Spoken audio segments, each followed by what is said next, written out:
दोस्तों नमस्कार। कहानी सुने बार बार। आप हमारे साथ सुन रहे हैं स्टोरी विथ रणजीत। सुनिए सुकून से।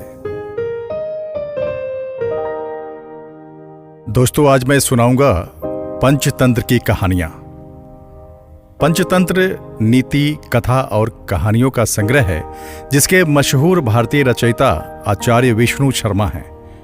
पंचतंत्र की कहानी बड़ों के साथ साथ बच्चों भी बड़े चाव से सुनते हैं तथा सीख लेते हैं। इस कहानी को मैंने वेबसाइट से लिया है और आपसे एक निवेदन है, यदि आपने मेरे चैनल को सब्सक्राइब नहीं किया है तो प्लीज कर देंगे और शेयर भी कर देंगे। तो आइए सुनते हैं कहानी चालाक लोमड़ी। सालों पहले एक जंगल में गधा, लोमड़ी और शेर के बीच अच्छी दोस्ती हो गई।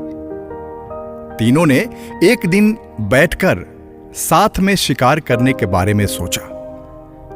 कुछ देर बाद सबने मिलकर तय किया कि शिकार करने के बाद उस पर तीनों का बराबर हक होगा।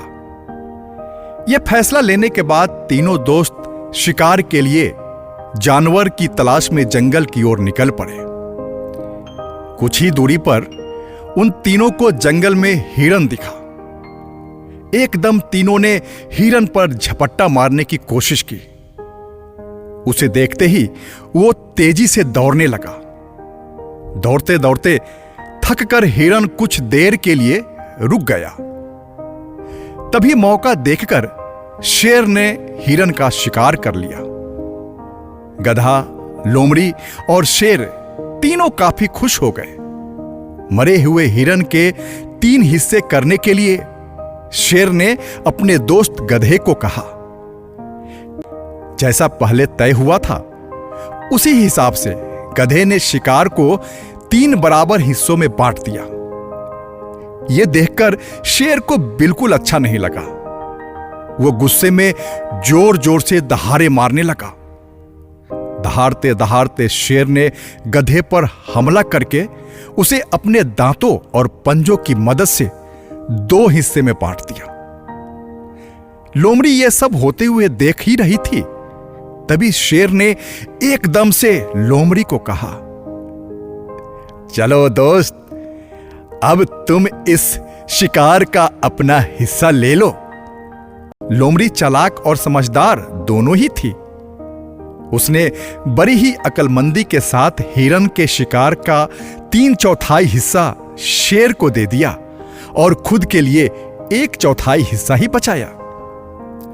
इस तरह हुए शिकार के हिस्से से शेर काफी खुश हो गया।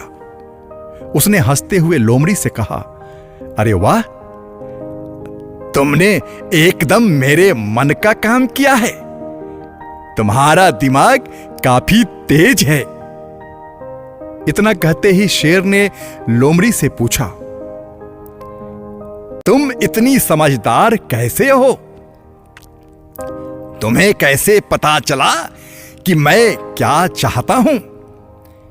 तुमने इतना अच्छे से शिकार का हिस्सा लगाना कहां से सीखा है? शेर के सवालों का जवाब देते हुए लोमड़ी बोली, आप जंगल के राजा हैं और आपको कैसे हिस्सा लगाना है यह समझना मुश्किल नहीं है। साथ ही मैंने उस गधे की हालत भी देख ली थी।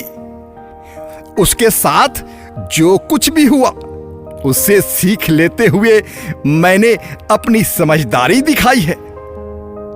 जवाब सुनकर शेर काफी खुश हुआ। उसने कहा, तुम सच में बुद्धिमान हो। दोस्तों, इस कहानी से हमें सीख मिलती है। हम सभी को अपनी ही नहीं बल्कि दूसरों की गलतियों से भी नई बातों को सीखना चाहिए। इससे हम वही गलती करने से और उसके नकारात्मक परिणामों से बच सकते हैं। दोस्तों, ये कहानी कैसी लगी ये आप जरूर कमेंट्स में लिखकर बताएंगे और आगे की कहानी सुनने के लिए आप इसे सब्सक्राइब जरूर करेंगे। बहुत बहुत धन्यवाद।